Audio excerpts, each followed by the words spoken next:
Because today is August 13. So that's 27. So meron pa akong eksaktong 2 weeks.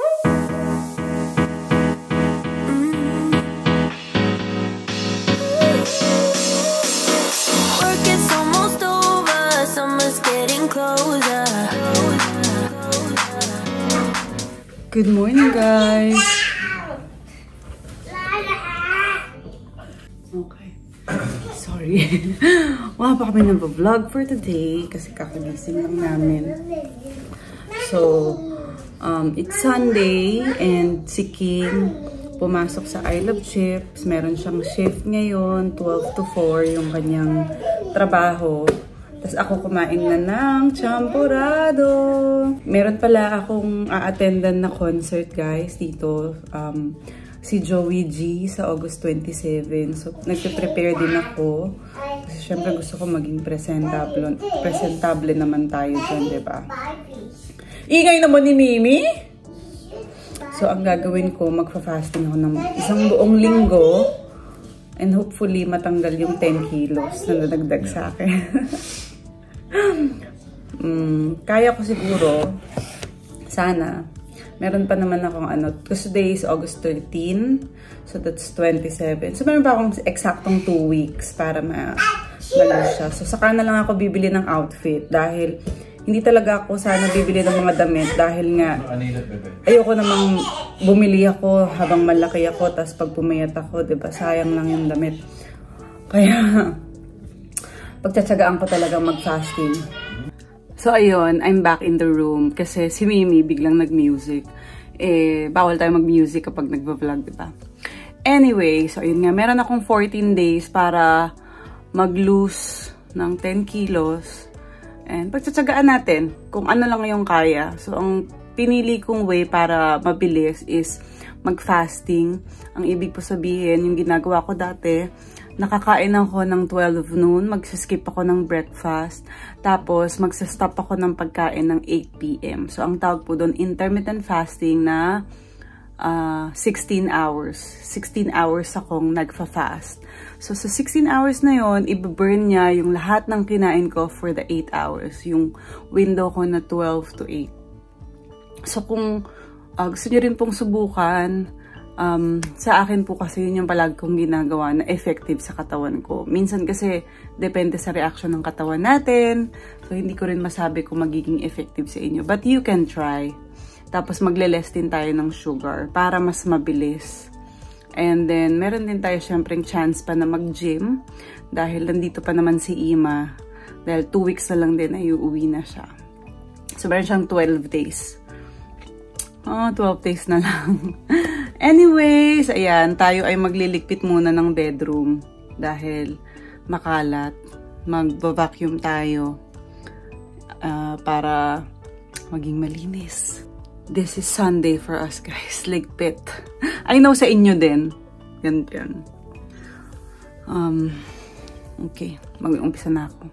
So guys, ito yung carpet na nabili namin sa Marion. Nabili lang namin tong sale. But this is actually our room na. Ganito lang siya kalaki. Tinaas namin yung bed dyan.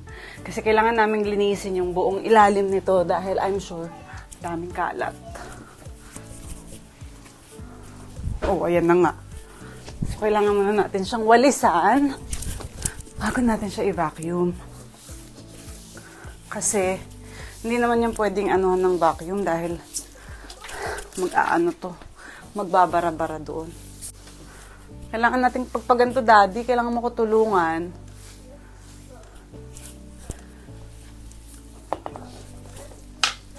Ang laki. Ang dami! Wait lang Ang dami kasi pati may mga coins pa, oh. So, ganyan po kakalat yung sides ng room namin kasi yan, may pencil pa. Si Aliyah to.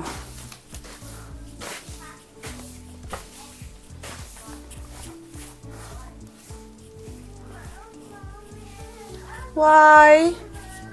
Si Mimi po, hinahanap ako. Oh, look, it's Tanya. Hi. Bakit nakaganyan ka? I saw her on a mask. So, So, yan na nga guys. Yan lang yung room namin.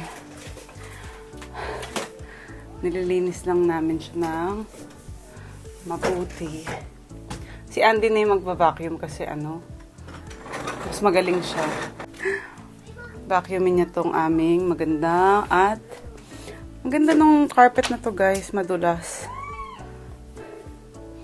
Okay, excuse for the noise, loud noise.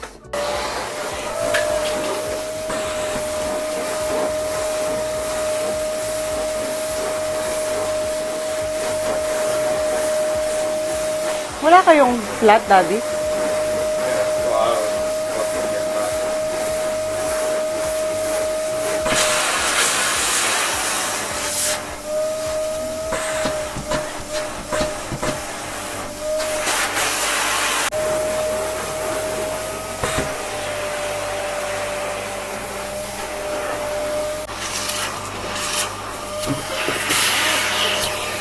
Damit kayo.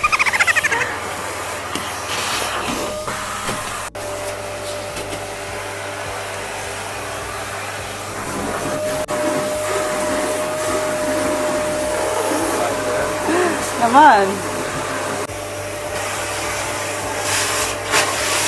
So, ayan guys. Basically, ganito lang kalaki yung kwarto namin. Tapos, dinesignan lang namin ni Andy. Tapos na siya mag-vacuum. So, ito yung kama na binili nyo guys sa amin from the stars yan. Tapos na, babe? Okay. So, baba ko na yung bed, no? Okay. So, ayan. Hindi muna daw namin papakita yung shit, I'm so haggard. Hindi pa kasi ako nag-aayos at naliligo. Tapos yung buhok ko talagang gulo-gulo. Pasensya na, guys. So, ayan na nga. Ibababa na namin yung bed. So, hindi ko na pwede pakita sa inyo kasi makita nyo na yun the whole design. Wow! Sige guys, wait lang ha. Baba namin yung bed. So this girl's drinking milk. What did you do? Why your feet are on the table, man? Lele, lagyan mo dito lahat. Si Lele's helping clean up. Good girl si Lele, oh. Come on. This one? Dilata. You're not even doing anything, Mimi. Just milk. Milk, milk, milk. Hey, what's in this? Living the life. Who's living the life? Me and Luke. Mimi and living then- the life.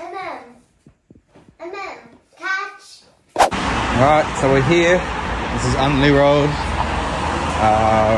Haven't been here before. We've been here a lot of times. Sweet Lemon, one of our favorite. Lemon toy. We're gonna bring you lemon toy.